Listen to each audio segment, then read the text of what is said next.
അമേരിക്കയിൽ ട്രംപിനെതിരെ പ്രതിഷേധം ശക്തമാകുന്നു. പലയിടത്തും ആളുകൾ തെരുവിലിറങ്ങി തങ്ങളുടെ പ്രതിഷേധം അറിയിച്ചു.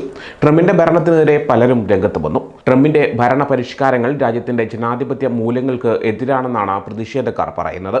അമേരിക്കയിലെ പ്രധാനപ്പെട്ട നഗരങ്ങളായ New York, Washington DC, San Francisco, Boston തുടങ്ങിയ നഗരങ്ങളിലെല്ലാം പ്രതിഷേധം അരങ്ങേറി.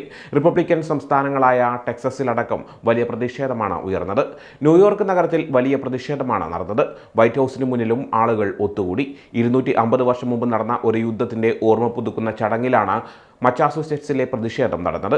1775 ഏപ്രിൽ 19 നടന്ന ഈ യുദ്ധം അമേരിക്കൻ സ്വാതന്ത്ര്യ സമരത്തിന് തുടക്കം കുറിക്കുന്നതായിരുന്നു.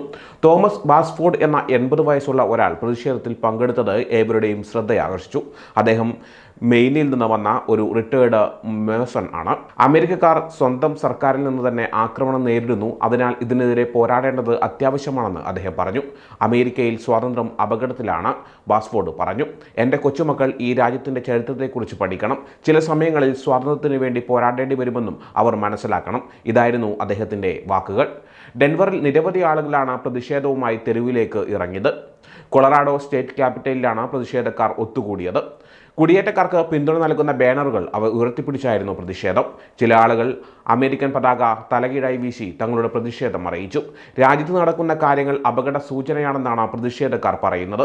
10,000-കണക്കിന് ആളുകൾ പോർട്ട്ലാൻഡ് നഗരത്തിൽ പ്രതിഷേധിച്ചു. സാൻ ഫ്രാൻസിസ്കോയിൽ ആളുകൾ ഒത്തുചേർന്ന് ഇംപീച്ച് ആൻഡ് റിമൂവ് എന്ന കടൽ തീരത്ത് എഴുതി. അവരും തലകീഴായി പതാക വീശി. അലാസ്കയിലെ ആങ്കറേജിൽ ആളുകൾ പോസ്റ്ററുകളുമായി പ്രതിഷേധിച്ചു. ടെസ്ല കാർ ഡീലർഷിപ്പുകൾക്ക് മുന്നിലും പ്രതിഷേധം നടന്നു. ട്രംപിന്റെ ഉപദേഷ്ടാവായ ഇലോൺ മസ്കിനെതിരെയായിരുന്നു പ്രതിഷേധം. അദ്ദേഹം സർക്കാർ ജീവനക്കാരെ പിരിച്ചുവിടാൻ കൂട്ടുനിൽക്കുന്നു എന്ന ആരോപണമുണ്ട്.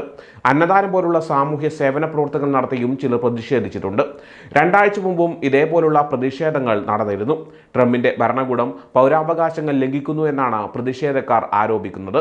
കുടിയേറ്റക്കാരെ നാടുകടത്താനുള്ള ശ്രമങ്ങൾ നടത്തുന്നു. ആയിരക്കണക്കിന് സർക്കാർ ജീവനക്കാരെ പിരിച്ചുവിട്ട് പല ഏജൻസികളും അടച്ചുപൂട്ടുന്നു. ഇത് ഭരണഘടന ലംഘനമാണെന്നാണ് പ്രതിഷേധക്കാർ പറയുന്നത്. ചില പ്രതിഷേധങ്ങൾ പഴയ വിപ്ലവങ്ങളുടെ ഓർമ്മകൾ ഉണർത്തുന്നതായിരുന്നു. രാജാക്കന്മാർ വേണ്ട എന്നും സ്വയംഭരണത്തിനെതിരെ പോരാടുകയെന്നും അവർ മുദ്രാവാക്യം വിളി ഉയർന്നു. രാജാക്കന്മാർ വേണ്ട, ജന്മിത്ത ഭരണം കഴിഞ്ഞു തുടങ്ങിയ ബോർഡുകൾ പ്രതിഷേധത്തിനിടയിൽ കാണാമായിരുന്നു. ബോസ്റ്റണിലെ ജോർജ് ബ്രയന്റ് എന്നയാൾ ട്രംപ് ഒരു പോലീസ് സ്റ്റേറ്റ് ഉണ്ടാക്കുകയാണെന്ന് ആരോപിച്ചു. ട്രംപ് ഫാസിസ്റ്റ് ഭരണം ഉടൻ അവസാനിപ്പിക്കണം എന്ന് എഴുതിയ ഒരു ബോർഡും അദ്ദേഹം പിടിച്ചിരുന്നു. അദ്ദേഹം കോടതികളെ ധിക്കരിക്കുന്നു, വിദ്യാർത്ഥികളെ തട്ടിക്കൊണ്ടുപോകുന്നു, അധികാരത്തിൻ്റെ സന്തുലിതാവസ്ഥയെ തകർക്കുന്നു. ഇത് ഫാസിസമാണ് എന്നായിരുന്നു ജോർജ് ബ്രയന്റിന്റെ പ്രതികരണം. വാഷിംഗ്ടണിൽ ബോബ് ഫാസിക് എന്ന 76 വയസ്സുള്ള റിട്ടയേർഡ് ജീവനക്കാരൻ പ്രതിഷേധത്തിൽ പങ്കെടുത്തിരുന്നു. ഭരണഘടന ഉറപ്പു നൽകുന്ന അവകാശങ്ങൾ, സോഷ്യൽ സെക്യൂരിറ്റി, മറ്റ് സർക്കാർ സഹായ പദ്ധതികൾ എന്നിവയെല്ലാം അപകടത്തിലാകുന്നു എന്നാണ് അദ്ദേഹം പ്രതികരിച്ചത്. ട്രംപിന്റെ ഭരണകൂടം സോഷ്യൽ സെക്യൂരിറ്റി ഓഫീസുകൾ അടച്ചുപൂട്ടുന്നു, ആരോഗ്യ പരിപാടികൾക്കുള്ള പണം വെട്ടിക്കുറക്കുന്നു, ട്രാൻസ്ജെൻഡർ ആളുകൾക്കുള്ള സംരക്ഷണം ഇല്ലാതാക്കുന്നു. ഇതൊക്കെയാണ് അദ്ദേഹം ചൂണ്ടിക്കാട്ടിയത്. ഞാനൊന്നും ചെയ്യാതെ ഇരുന്നാൽ, എല്ലാവരും മിണ്ടാതെ ഇരുന്നാൽ നമ്മുടെ കുട്ടികൾക്കും അയൽക്കാർക്കും നല്ലൊരു ലോകമുണ്ടാകില്ല എന്ന് ഫാസിക് പറഞ്ഞു. കൊളംബിയയിൽ 100 കണക്കിന് ആളുകൾ പ്രതിഷേധിച്ചു. മാൻഹട്ടനിൽ കുടിയേറ്റക്കാരെ നാടുകടത്തുന്നതിനെതിരെ പ്രതിഷേധം നടന്നു. ന്യൂയോർക്ക് പബ്ലിക് ലൈബ്രറിയിൽ നിന്ന് സെൻട്രൽ പാർക്കിലേക്ക് അവർ മാർച്ച് ചെയ്തു. ട്രംപിന്റെ ടവറിന് മുന്നിലൂടെയും അവർ കടന്നുപോയി. ഭയമില്ല, വെറുപ്പില്ല, ICE ഞങ്ങളുടെ നാട്ടിൽ വേണ്ട തുടങ്ങുന്ന മുദ്രാവാക്യമായിരുന്നു എവിടെയും. 1798 ഏലിയൻ എനിമീസ് ആക്ട് ഉപയോഗിച്ച് വെനസ്വലയിൽ നിന്നുള്ളവരെ നാടുകടത്താനാണ് ട്രംപിന്റെ ശ്രമം. വെനസ്വലൻ ഗുണ്ടാ സംഘങ്ങളുമായി യുദ്ധം ചെയ്യുകയാണെന്ന് ട്രംപ് പറയുന്നു. എന്നാൽ US രഹസ്യാന്വേഷണ വിഭാഗം ഇത് ശരിയല്ലെന്ന് കണ്ടെത്തിയിട്ടുണ്ട്. കോൺഗ്രസ് ഇതിനെതിരെ പ്രതികരിക്കണം. നമ്മൾ യുദ്ധം ചെയ്യുന്നില്ലെന്ന് പറയണം. മതിയായ രേഖകളില്ലാതെ ആളുകളെ നാടുകടത്താൻ പാടില്ല. ഈ രാജ്യത്തുള്ള എല്ലാവർക്കും നിയമപരമായ അവകാശങ്ങളുണ്ടെന്ന് 61-കാരനായ മാർഷൽ ഗ്രീൻ പറഞ്ഞു. മെലിൻഡ ചാൾസ് എന്ന സ്ത്രീ എക്സിക്യൂട്ടീവ് അധികാരത്തെക്കുറിച്ച് ആശങ്കപ്പെടുന്നു. കോടതികളുമായും ഹാർവാർഡ് യൂണിവേഴ്സിറ്റിയുമായും ട്രംപ് ഭരണകൂടം പ്രശ്നങ്ങളുണ്ടാക്കുന്നു. നമുക്ക് 3 തുല്യമായ ഭരണകൂട വിഭാഗങ്ങളുണ്ട്.